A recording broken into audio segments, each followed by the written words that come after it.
Welcome back to Nightly Nonsense, making some sense out of the nonsense. We're in the story of John chapter 8.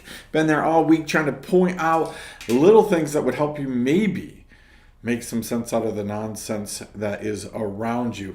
Last time we finished up with when Jesus is writing, you might want to pay attention idea, right? Jesus is writing in the sand. If the men had paid attention the first time, they might have avoided what we get to talk about next. But Jesus is bent down. He's writing in the sand. These guys are still trying to get him to do something about this woman who was caught in adultery. They're still trying to get at Jesus, still talking to him that he has to do something with this problem and he has to tell them answers, right? It's the same thing that we talked about last time and the time before. That's the same problem that you and I find ourselves in. That we're sitting there day after day, minute after minute, telling God he's got to do something about this, or this. And we're just continually saying, God, you've got to fix this. This is wrong and you got to make it right. And Jesus is just quietly bent down in the sand, doing us a favor, showing us some mercy, right? Not answering the question because he knows that the way that you judge is the way that you're going to be judged. And so it benefits you if he doesn't answer you. But they keep going and they keep pressing him just like we do, oblivious to the conviction of the Holy Spirit around us, oblivious to the fact that God's actually showing us some mercy. We just keep going. Have you ever been in a conversation where you're at a table with some people and everybody's kind of bashing people or your boss or something, but eventually it gets down to everybody else to shut up. You're the only one that's still talking. See, sometimes we're the only ones still talking, right? Sometimes we're still pressing an issue that everybody else is beyond, that everybody else has moved past. But we're going to keep pressing it because we demand that somebody gets what they deserve.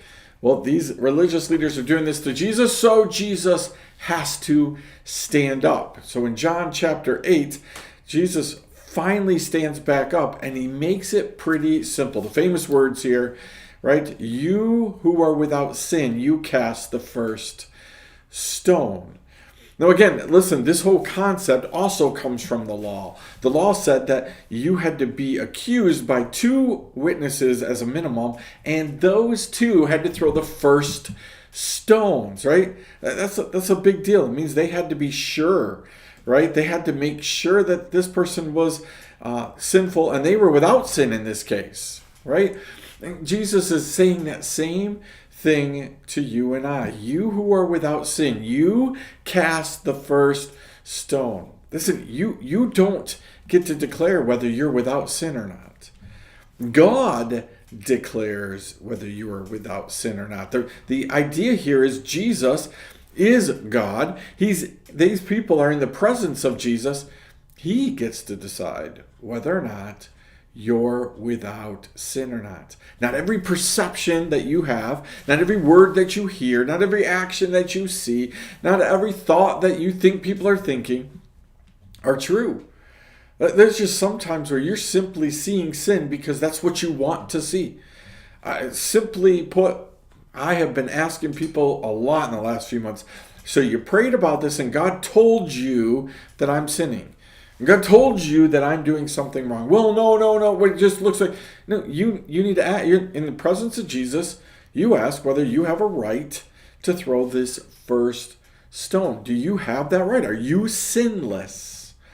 Right? Now, we know that Jesus goes back to writing.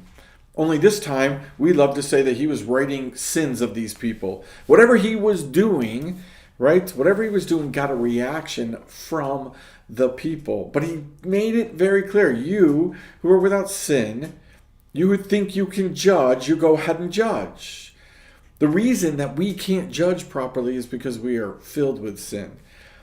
The easiest way for you to be able to avoid this whole trap that the enemy would love for you to be in, he would love a right to get to accuse you, is if you decide you have a need for Jesus as well.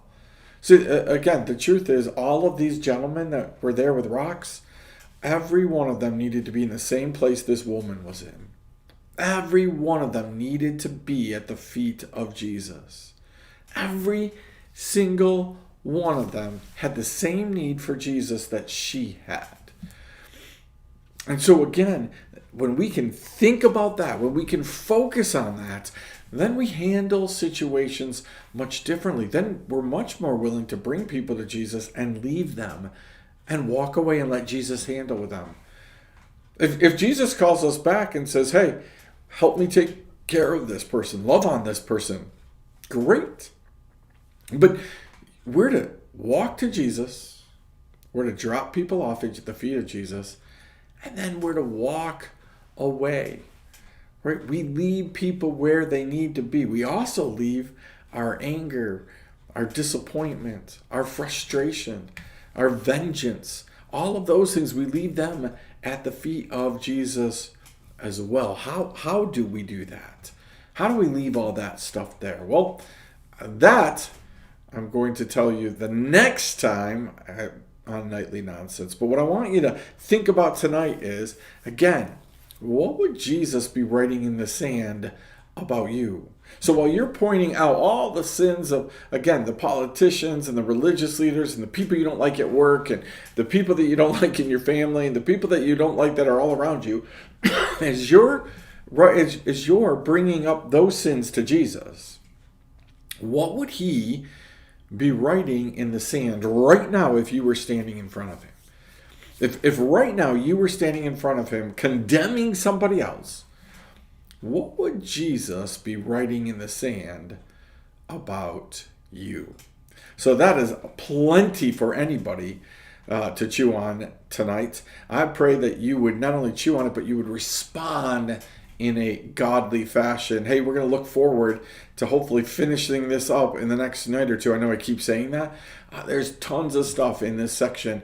I hope that you're reading it, you're looking at it, but you're also trying to apply it. See you next time. Nightly Nonsense.